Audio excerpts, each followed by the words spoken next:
Welcome back to the Gyrl podcast. I'm Kyla. All right, let's welcome Sarah to the show. Welcome, Sarah. Hi, thank you for having me. Awesome. Thank you for being here. All right, well, let's get started by having you tell the audience listening or watching out there who you are and what you do. Okay, my name is Sarah. My pen name as an author is Sarah F. Noel. I actually have a full-time job in software sales, and I also a full-time author, which means I'm working a lot, as my husband and daughter keep on pointing out to me. I need to take a day off. Um, I started publishing. I'm self-published, and I started publishing. I published the first book April of last year, and I'm about to publish my seventh. Oh, congratulations. Thank you. And I should say the series is called the Tabitha and Wolf. I can't say it. Tabitha and Wolf Historical Mystery Series. So if you like historical mysteries, it's Mhm. set in London in 1897. Awesome. All right. So, okay, we love a workingpreneur here because a lot of the people in our community are just like you and myself who are working entrepreneurs. And what you said sounds so familiar to me. I hear that a lot in my house where it's like, you're always doing something. Yep. But we also do stress the importance of taking that rest for ourselves. So Sarah, let's talk about you said you were self-published, and so let's talk about when you released your first book. What were your expectations? Absolutely nothing. So what happened was I've always written, and I've written some published pieces for magazines and blogs over the years, and I've got a bunch of unpublished novels sitting on a drive somewhere. Um, and I just had never got around to anything. And honestly, I'd never really considered self-publishing. And I'm a big reader of historical mysteries. I love them. And I got laid off from my previous job December of 22. And there is only so much time you can spend in a day job hunting. At least in my field, there are a limited number of roles and you apply for them and then that doesn't take up all day. And so just for sort of fun, I'd had this story rolling around in my head for a while and I started writing it down. And by the time I got another job, which was late February, I'd written a book. I'm like, okay, I now have this new job. I don't have time to try and query agents and try and get I don't have the patience for this. I don't have the time for this. I have to focus on this new job. So I'm like, okay, I I belong to Kindle Unlimited. I read a lot of my books through that. Why don't I just publish and it'll be what it can be? I didn't even hire a professional cover designer to begin with. I just sort of created one and I put it up there. And I thought if one person reads it, I'll be happy. And then it became Mhm. really successful. And I'm like, oh my God, I have to like clean this up a bit. So I actually hired a professional designer and I got a new cover design Mhm. and for subsequent books. I mean, I self-edited it. I didn't get an editor. Why was I going to spend any money on something I didn't think was Mhm. going to make any money? And Yeah. so it quickly became clear to me I had a whole business on my hand and I had to take it seriously and make some investments. And the book has, to say it's done well beyond my expectations makes it seem like I had expectations that it would do anything, and Mhm. I didn't. So I could not be happier and I'm more grateful to the people who've read it. But yes, I had zero expectations. Awesome. I love that. Thank you for sharing that. So let's talk about, so you said you do self-publish. Yes. What is that process like? So for anyone out there that might be saying or considering self-publishing, what's the process look like? Well, it's interesting. First of all, there's multiple ways to slice this particular pie. Hmm. Um, there are definitely companies out there, some of which are probably scams and are really vanity publishers, but maybe some of which are slightly more reputable. And before you hire someone, there are places you can check out how reputable, who will sort of do some of it for you. But Hmm. most people who self publish don't do that. They do what I do, which is they sort of project manage it themselves and then they hire a designer, hire an editor, hire someone to help them with marketing. Um, the thing I tell people, because people ask me this all the time, is, should I self-publish? Should I publish, try and get an agent? First of all, it's not easy to get an agent. It's work to try and get an agent. It can take years to try and get an agent, and then it can take years for the agent to find a publisher, and then it can take a long time for a publisher to actually publish a book. So you have to have a lot of patience to go down the Mhm. traditional publishing road, particularly in this day and age where I think they're increasingly choosing fewer and fewer books and the criteria is more and more extreme. Mhm. But self-publishing is a job. It is a business. If you want to make any money at it, it's a business. I mean, there are Mhm. certainly people who say to me, well, I just want to write. I don't want to be bothered with all the, dealing with editors and dealing with marketing. I was like, okay, you don't have to be bothered with any of that, but then you won't sell any books. Yeah. You have to look at probably any publishing in this day and age, but certainly self-publishing is this is a business. I have a customer base. I have to work on my product. I have to make the product as good as I can. I have to then make sure the marketplace knows about it and promote Mhm. my product. Do things like go on podcasts, for example. Um, if you want to self-publish, probably the absolute easiest way to do it is to do it through Amazon. And they have a tool. I mean, there are various tools in the marketplace depending on whether you have a Mac or a PC that help you format. But Amazon has one that I use called Kindle Create, which I think does a very good job.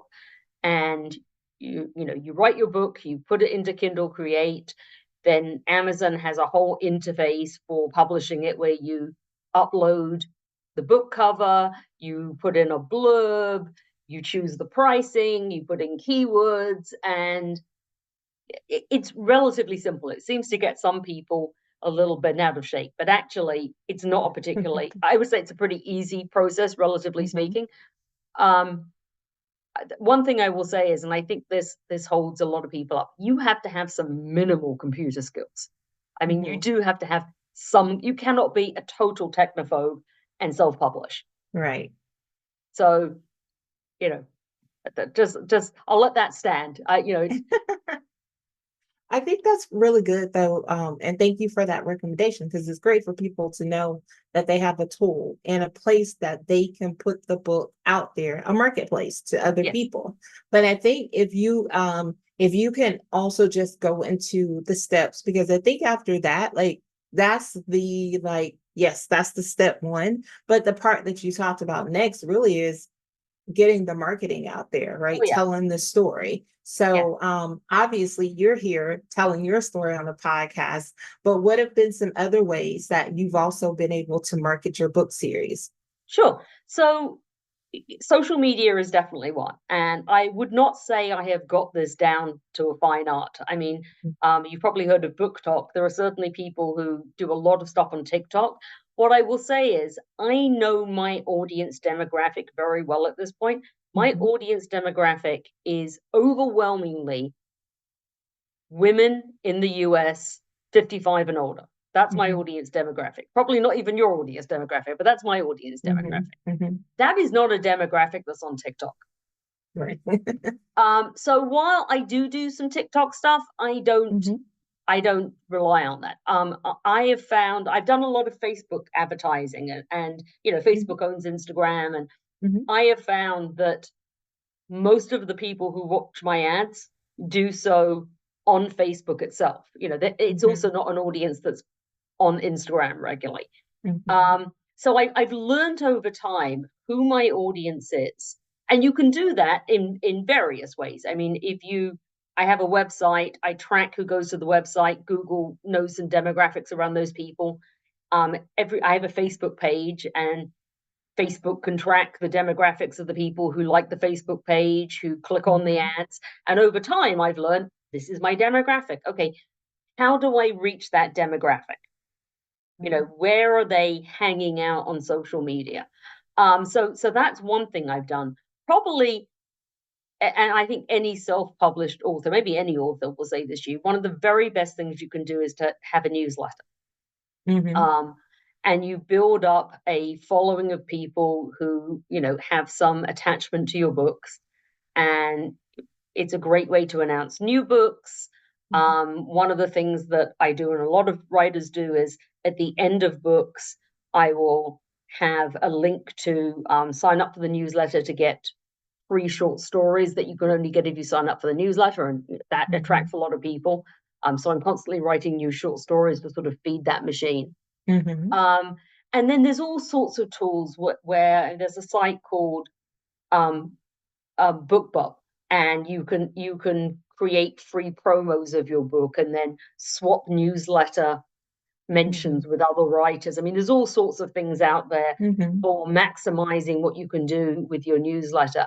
One of the things that Amazon does is they have Kindle countdown deals and Kindle free days. So you can choose to give a book away free for a week. And in fact, that's what I did with my very first book. I think I inadvertently landed on a brilliant strategy, even though I did it like a blind man in a dark room. The book first launched, they made it free for a week, and hundreds and hundreds of people downloaded it.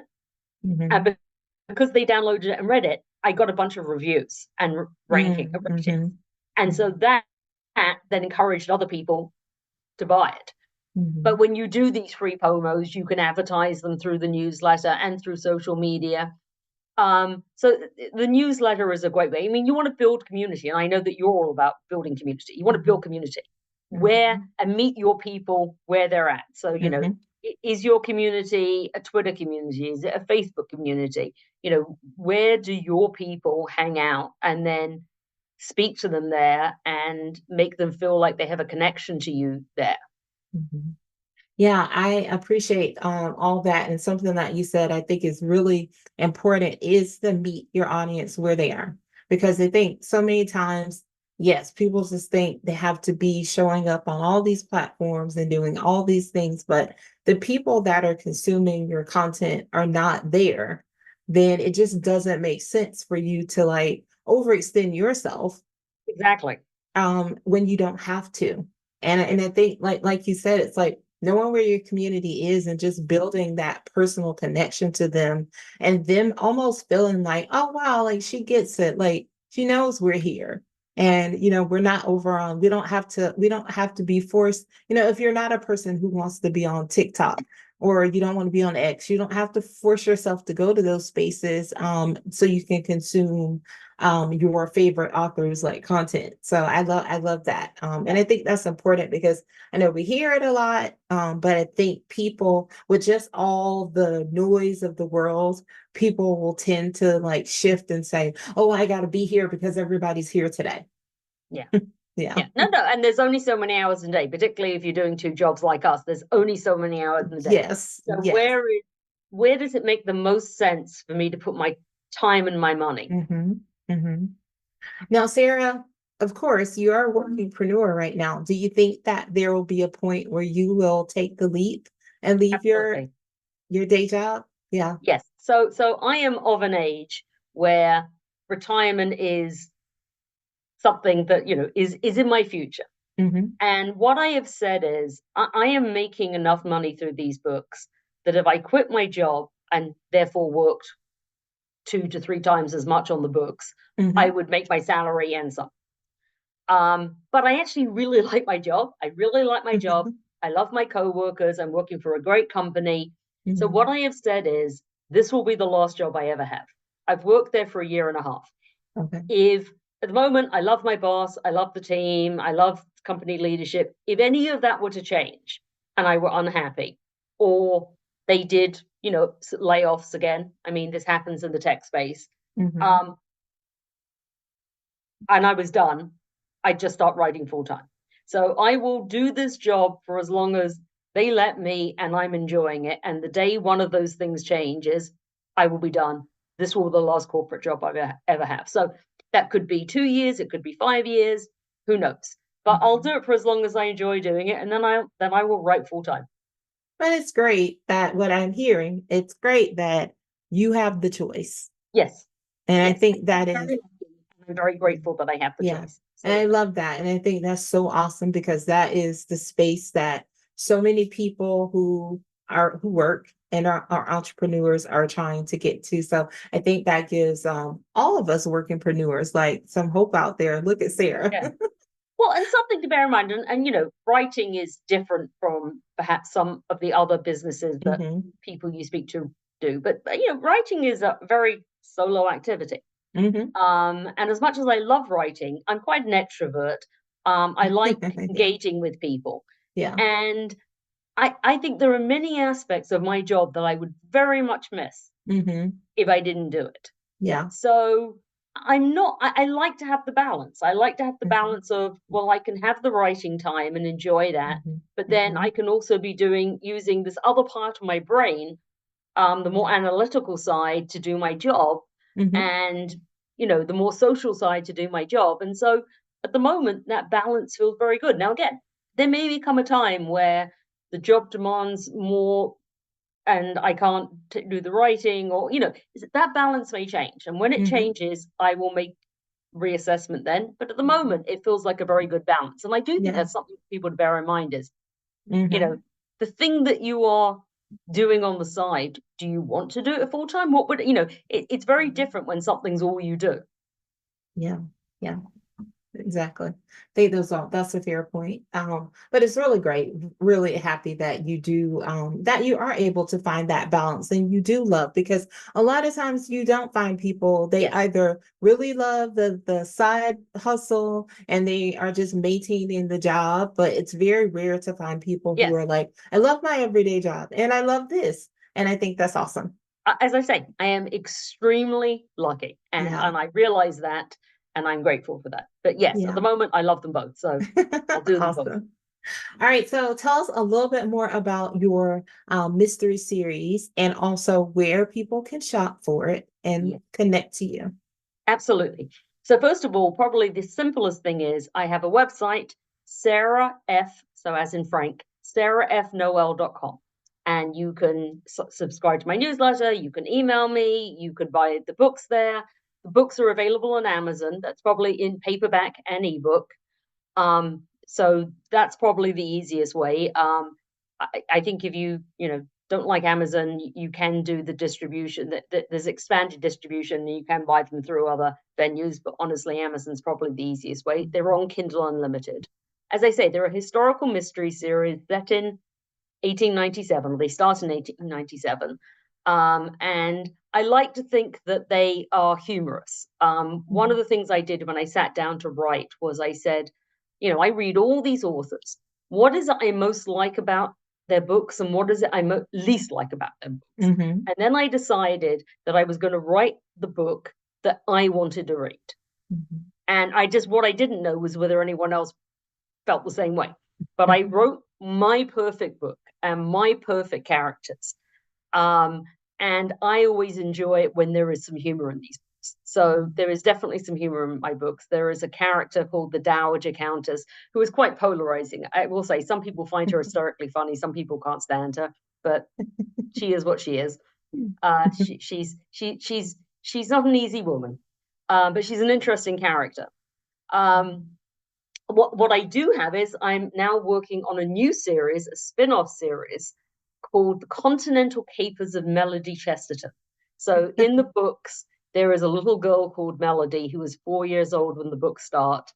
And the new series is 14 years in the future. It's 1911.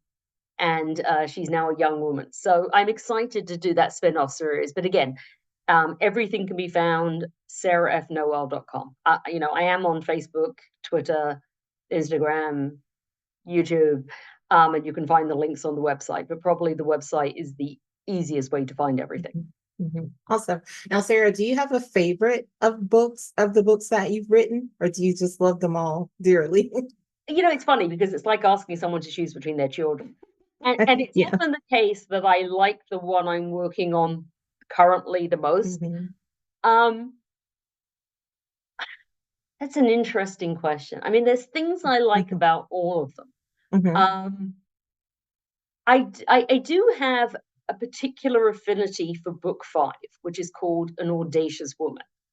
If only because I tried something a little different, which was I had two different timelines and was weaving between them. which was very complicated to keep track of. And I'm not sure I'd Mhm. ever do it again, but I really liked what it brought to the book.